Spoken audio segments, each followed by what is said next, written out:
For a lot of young people right now, life is really scary because we've never seen a moment like this in history. And our feelings about our life and our future is all because of choices that we had no participation in.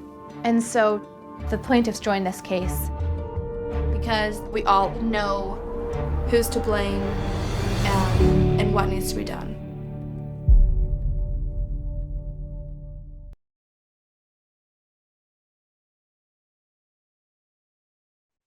Hi, I'm Maggie Burnett-Stogner, Executive Director of the Center for Environmental Filmmaking at American University.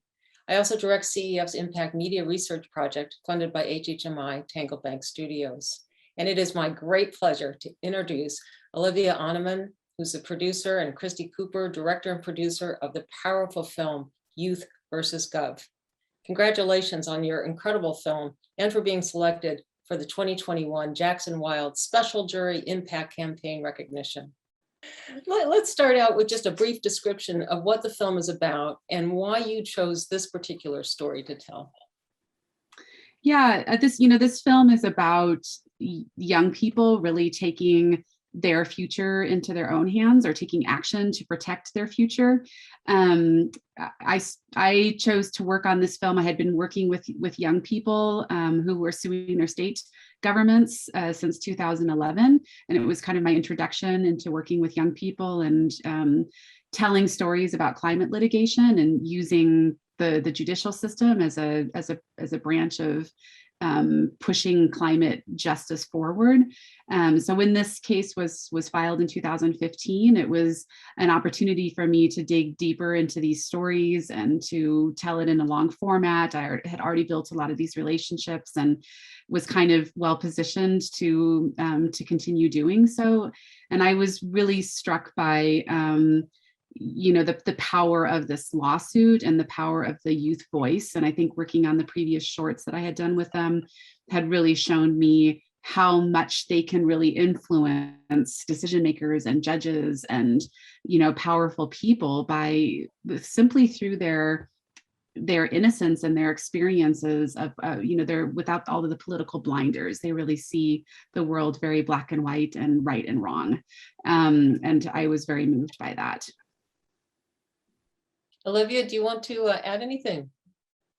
Well, I came to the story, I was introduced to Christy back in 2019, and I came to the story after working on a few other films that had concentrated on environmental issues and climate change in particular. And I just loved Christy's approach to this subject. It is the underlying reason that these kids are in court is because of climate change. But I saw the story as just a very fresh way of looking at the issue and looking at a new solution of how we might combat these changes on our planet, and was inspired by the kids. So I felt it was like a really important story and kind of had that investigative piece to it and a little bit of a whodunit. And then also these really compelling young people who were, driving this case forward. I think most people probably heard about, in 2015, here were this, 2021 young people who had the chutzpah to stand up against the government and say, this is so wrong. When you were thinking back then, it's taken you, five plus years to make this film. Christy, I remember talking to you about it at 2019 Jackson Wild Summit.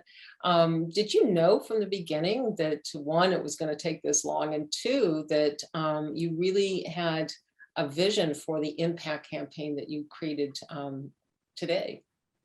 Yeah, I absolutely did not know that it would take this long. I did not know that the case would still be ongoing, 6 years later since the day they filed. They're still in the court system and still fighting to have their day in court and have the trial.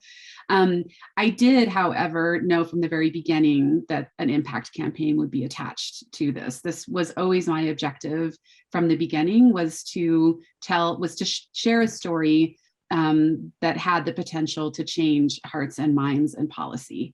So, throughout the development of the film, throughout production of the film, that was always on the forefront of my thinking in terms of partnerships that, I tried to develop during that time, in how I really centered the young people's voices in the film, and wanted this to really be about their story and a platform for them. And all the way up to, the production partner that I chose to work with, which was Vulcan Productions. We were completely honored that they came on board and helped us not only, fund the film, but also really put a lot of talent and expertise and dedication into helping us develop the impact campaign. And that was a big part of why I wanted to work with them in the first place. Congratulations. Yeah, I mean, it really, starting at the very beginning of the process makes such a difference, because you build all that momentum as you go. And I just am really impressed at how far you've gotten, just in not just the making of the film and finishing it, but I mean, that campaign that obviously had a lot of momentum going forward. I want to ask a little bit, when you first started mapping out your impact strategy and your impact campaign in those early days, what were some of the initial challenges that you encountered? Yeah, one of you guys go, Olivia? Sorry. To it first. I think in, with film campaigns, one of the things when we set out and do the strategy is like, really is where's the strength of the film? Like, how can we use the story to inform the impact work? I always say that, like, without the film, if you're in a film impact campaign, without the film, you don't have a campaign. And your strongest tool in these campaigns is the film and is the story itself. So how did we dig in, sort of like pull out like the real messaging and some of what was unique in this story, as opposed to other films that look at the issue of climate change? And here we had this story about government accountability, and what does our government know, and having young people, and how do we pull in like the voice of young people? So really just sort of dissecting and looking at what is the story telling us first and foremost, and then how do we build out some strategies from there. And Chrissy, you can pick up from that. Yeah, I think we spent a lot of time doing some landscape research as well. We knew that there's so many young. When I first started working on this film, there wasn't really a youth movement per se in the climate space. This has really come about. I mean, it's been slowly developing over the last 10 years, but a lot of these, younger, more diverse groups that have sprung up in the last 5 or 6 years, that wasn't there in the beginning. So while, as we were thinking about the impact campaign and knowing that a lot of these groups had formed and were doing a lot of this work, we knew that we didn't want to reinvent the wheel and create a campaign where we're starting from scratch and creating everything from new. So a lot of our landscape research was, interviewing young people who were working in this space and asking them, what kind of resources and support do they need with the work that they're doing? And how can we plug this film into that work? And I think that was really helpful for us in thinking about kind of our North Star and thinking about the strategies and tactics that we would like to take with this campaign, just in understanding that we don't have to create something from the ground up. We can plug in, to work that so many young people around the country are already doing very successfully. Yeah, that's great. That's amazing. I'm going to just jump back to kind of some of the creative ways that you can really make a difference in just reaching audiences. I mean, when I watched for the first time your film, I just was so taken with your beginning with the kids, that it was this group, and then they were looking back in their lifetimes to when they were little kids, and how engaged they were already with nature, with our planet, with the issues. I mean, I think one was like all of, 2-year-old or something, and that was just such a brilliant way to open the film. It was so effective because it drew us into the characters right away. It helped us understand how much they care, even without knowing all the policy issues. And it just connects the audience to this group of young children who have just such courage and passion for dealing with our climate crisis. So I just wondered if you could talk a little bit about your choices to open the film that way, and why, how does that diversity of characters in the film really make a difference? Yeah, the opening was it was really interesting. I didn't know that creating the opening to the film could be so difficult. It's like we had the whole story all laid out, and then we were like, oh my God, the opening, what's our opening? And I think we had 15 different versions until we finally landed with this one, which felt right once we hit it. And as you spoke to, I think we knew inherently that connecting the audience to these young people right from the get-go was really important. And we wanted to have that kind of that moment of innocence of these children, really at the height of exploration and curiosity, and their entry into the world and what that looks like for them, and kind of contrast that to what we know is going on in the background. Mm-hmm. Yeah, absolutely. Olivia, do you want to add anything to this in terms of just how this factored into the building of the impact campaign from the very beginning, and keeping it very focused on the youth and the children in the film? Well, I think the kids are the strength of the story. They are the heart of it, and I think it's what connects us as an audience to this larger issue. It kind of boils it down to having a personal connection to it.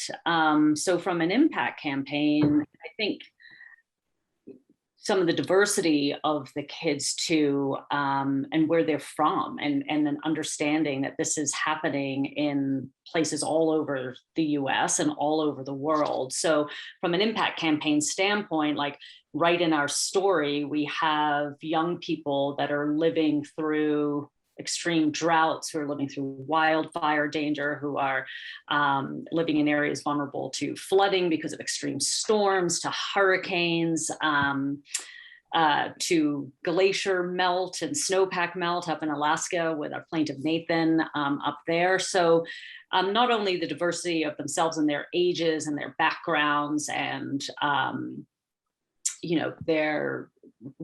it's where they're from. And I think in some ways that helps us connect to, oh yeah, this is happening in my backyard too. So from an impact standpoint, can we plug into those locations and those places? And here we have these compelling characters who are living the realities of climate change.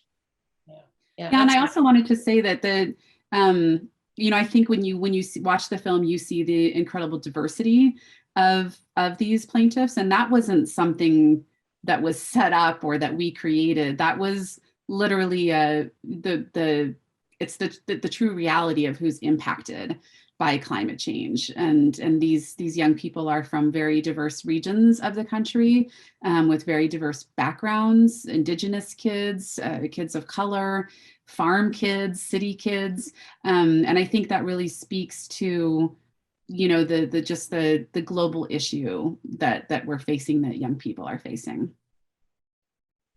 Yeah, absolutely. I mean, it's really interesting how they come together. They've bonded. One talks about it's like having siblings that I never had, that they really formed this group from very different backgrounds and came together to fight this fight. And there's a universality about it that's really remarkable. I did a film that came out last year called Unbreathable: The Fight for Healthy Air. And figuring out the opening to that film was really challenging. And I thought, but what's the one thing that binds us all together? And that's breathing. We all have to breathe. And so we just opened it with people breathing, and 20,000 breaths a day. And that connects all of us, but we just breathe very different qualities of air. So, but that was the way in. And it is challenging to figure out the opening of a film. But I love the way you open this film. I want to get into, let me come back to this question. I want to get into a clip that is further into the film that I just, again, thought was just so effective. It's the one where the little boy is climbing up into the loft above his bed, because that's the one place that he knows he can be safe from flooding when the hurricanes come. wow. I mean, that just really takes your breath away. And then you weave that into the policy and the historical context. And you do that in several places throughout the film, where you really connect us so closely with one of the kids in the film, and then spin it back out to the policy. Could you talk about that strategy and then this clip that we're going to see? Yeah, we, as we kind of already talked about, we always knew that the plaintiffs, the young people and their stories were going to be the backbone and really the heart of the story. But I also had this lofty goal of wanting to weave in as much information about the lawsuit as possible, and also to educate people with this historical perspective. So we had these three lines of the story that I think for a long time, even funders had a hard time Christy, how are you gonna do this? This is three stories. We had two amazing editors, Tony Hale and Lyman Smith. And when we started off on our post-production process, we were really fortunate to have a in-house residency with the Jacob Burns Film Center. So we were able to sit together for several weeks in a house and really come up with how we were going to weave this story together. And we figured out that these three stories would best be laid out if we attached them to the three elements of standing. And so the three elements of standing, as you learn in the film, are proving that you are harmed, and proving that the defendant has caused the harm, and then proving that the courts can provide that relief. And so those are our three acts that we laid all of the stories on. And that was really helpful for us in trying to figure out, how do we weave back and forth between these plaintiff stories and the case and the historical elements. And it was really with the objective of the plaintiff stories always moving the case forward, right? So when we get into this scene that you're just talking about, this is the point in the story where we're talking about what the government has done and how they caused this harm and what this harm was to these young people.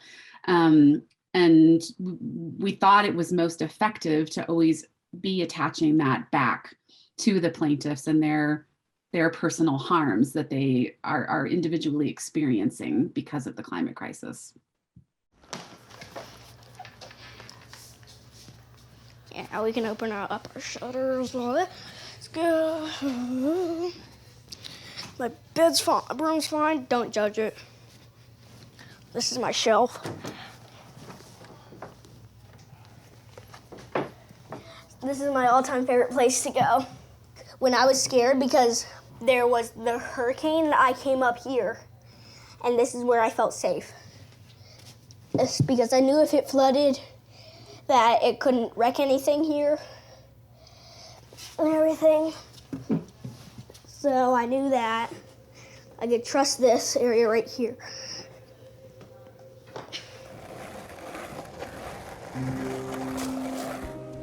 Crap, this is new. It's very frightening and disturbing. You see this giant tree down in one of my best friend's yard.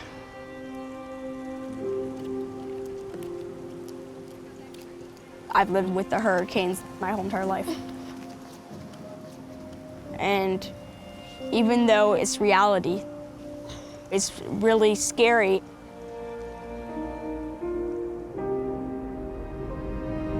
All of our traditions and everything is based here. And a lot of our origin stories are from here. We can't just leave because just too sacred for us. It's all been a matter of choices. And our feelings of despair and dread and anxiety is all because of choices that we had no participation in.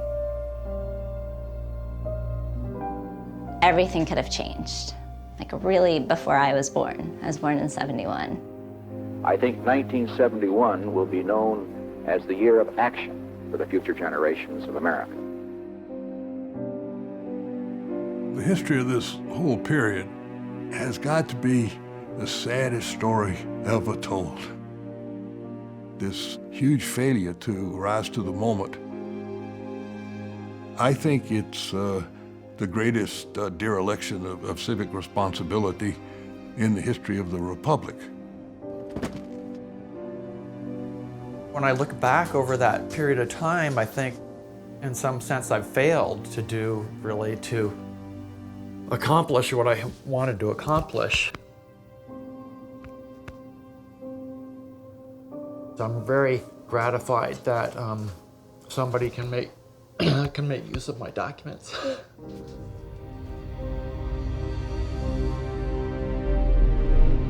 This is why we need trial, because this story has to come out. And government can come in and make their case if they want, but a judge needs to hear from both sides. Because if it's as bad as we think it is and all the evidence we have indicates, it's the biggest crime against humanity ever, and it's a constitutional violation by any standard.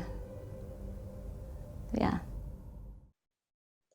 So again, such a powerful clip. That's really just really a microcosm of what your film is all about. You at some point in your impact campaign materials, you asked the question, why would one, wait a minute, let me start that again. Let me ask the question. Why do you want to focus the impact campaign on the accountability rather than behavioral change? We talk about changing hearts and minds and behaviors. You, in your impact campaign materials, really specify that you want to focus on the accountability. Could you talk to that some more? Can I start with that one, Christy? I think for us, we see this as a real systemic issue, and it's great that all of us can take on some personal behavioral changes. But at this point of where we are and the urgency of where we are in the climate crisis, it's just not going to be enough. We need real systemic change, and on the government level, as well as in big corporate behavioral changes also. And we've chosen to focus on accountability because we feel like we as citizens have a right to a stable climate, have a right to clean air, to clean water, and it's now time to demand those rights and to demand change at that level to see if we can stem this crisis quickly. Yeah, and I would just add too that many of these young people, when they started in this case, they couldn't vote, and you think about how many millions of young people across the country don't have that civic engagement option to vote, and using the courts and fighting for their constitutional rights is really one of the only recourses, or one of the more powerful recourses that they have in protecting their rights and demanding their rights. So I think that the accountability part for us, it just felt so natural in terms of linking that to what these young people are doing in the courtroom, with our third branch of government, which is there to protect us when the other two branches of government are engaging in actions that are harming us. And so it feels like this is the time, this is the moment.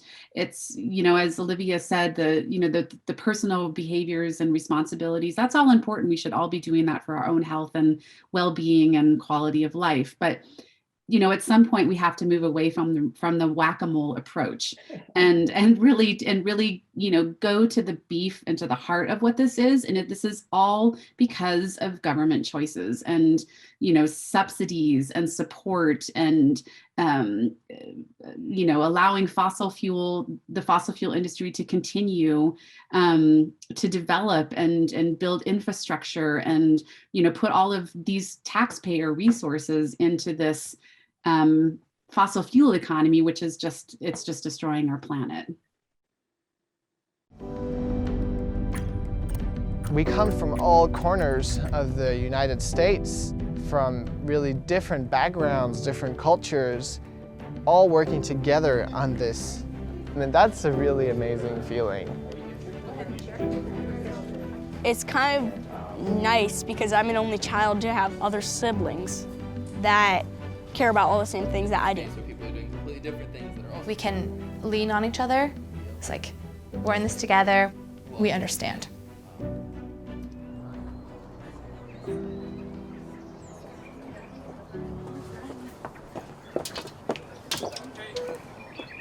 bag of the kids is. Great. You sound great. You've read it 6,000 times. You're good to go. We must stand with the 21 kids demanding government action on #climate change today. That's him? That is Leo DiCaprio. Are you sure that's him? Let me see here. He has 15.9 million followers. It's probably the same one. That was nice. It's been posted for 10 minutes. There's already people at the courthouse right now. There's like people standing outside.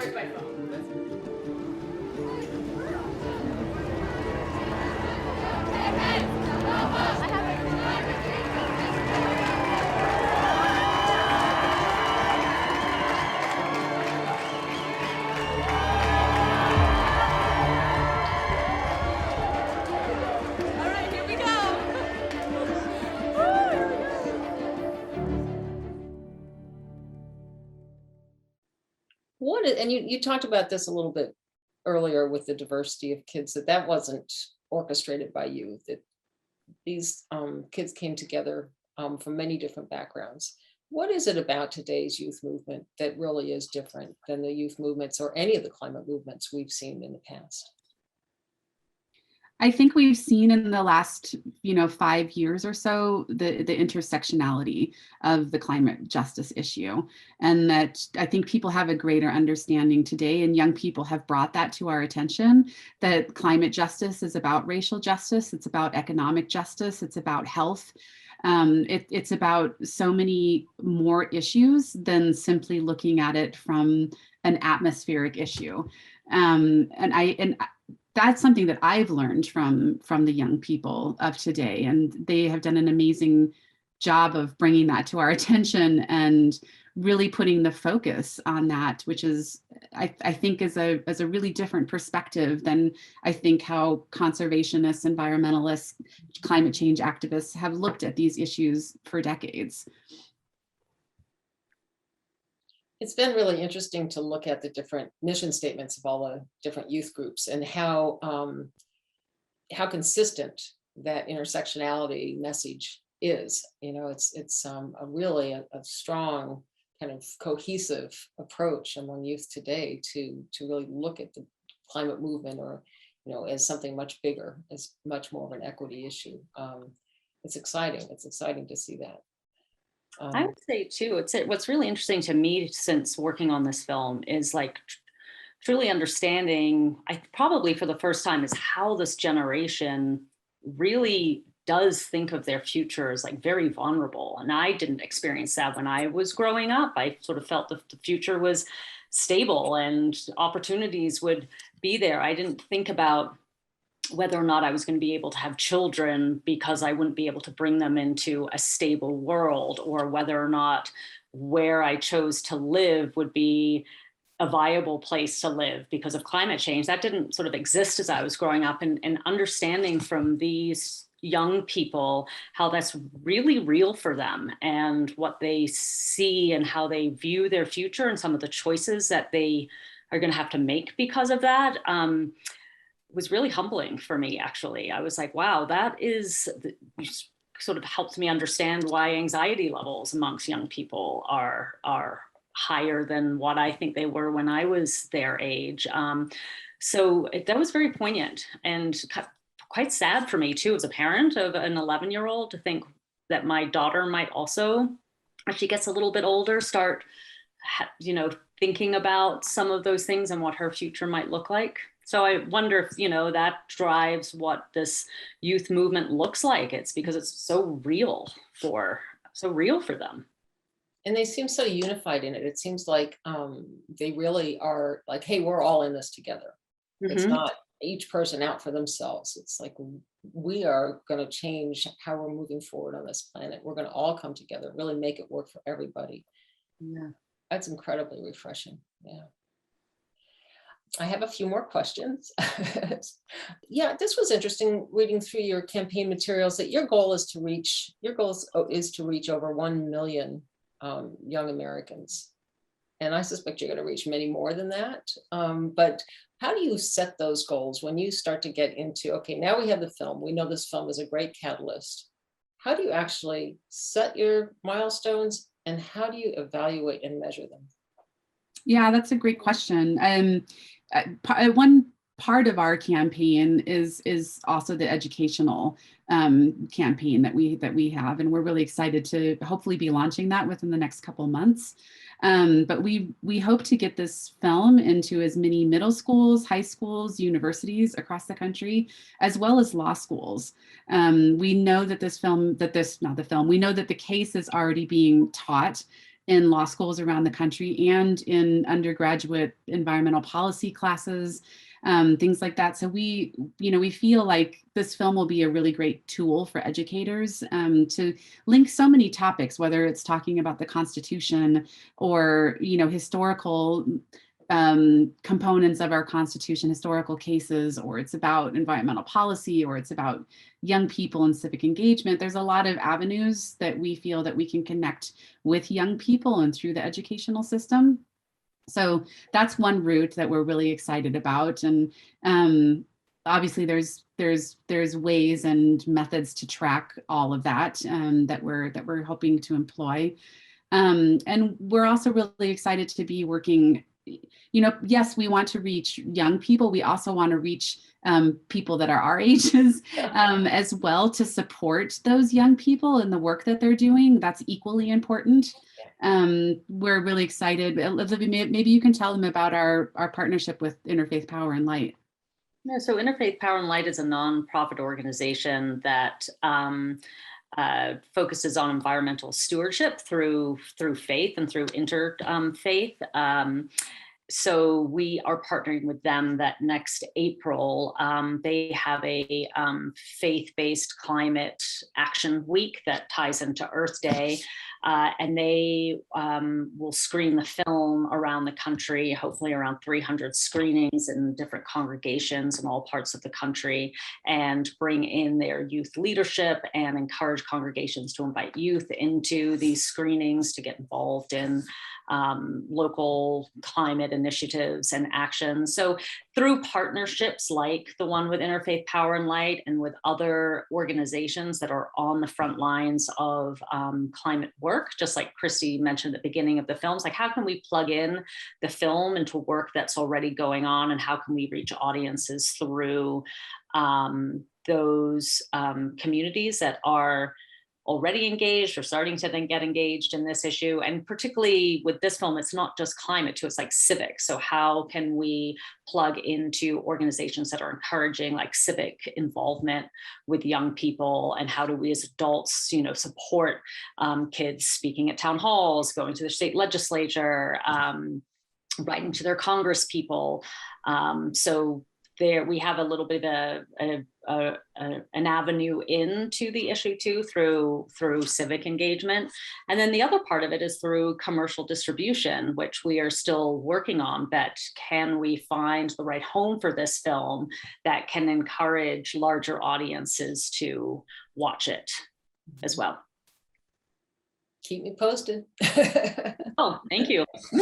I'm sure you will find something really great. Interfaith Power and Light has such a amazing reputation for being able to engage toolkits, kind of that global local network.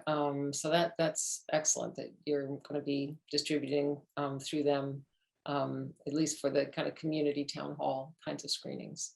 Do you have a toolkit that has been developed that you combine with the film at this point, or are you leaving that up to local? Oh, go ahead.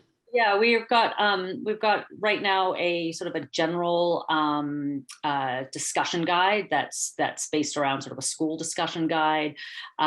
We are developing currently toolkits, say with Interfaith Power and Light, we're working with them on, they're developing a toolkit for their own screening engagements, but we also will have one for community screenings, and we'll are working towards and fundraising for doing school study guides, not necessarily formal curriculums, but ways to use the film, break down the film, discuss and teach the different elements of the story in middle school and also in high school. So trying to figure out what are the right age brackets there to tailor our teaching materials to.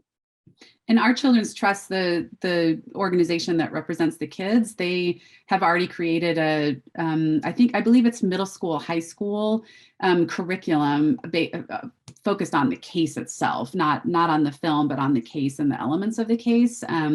So, we're looking forward to trying to build that in as well as one of the, pieces of our toolkit. And we also have created a lot of ancillary material from elements and topics and themes that didn't fit into the feature film that we're hoping to be able to use that as well as educational tools and things that organizations and teachers can plug into to dig a little bit deeper into some of the topics.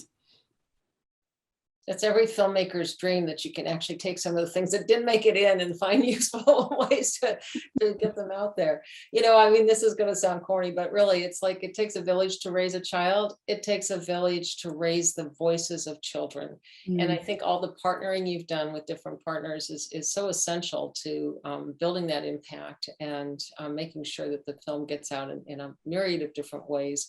There are a lot of films in the environmental realm and more about our climate crisis, but I think Youth versus Gov just really stands out because it is from the youth voice, and that's what takes us forward and continues to. So I really congratulate you and really thank you for your time and all that you've contributed, both through the film and your impact campaign. And I look forward to hearing where you are a year from now, 5 years from now with this film, and where the kids are who are in the film as well.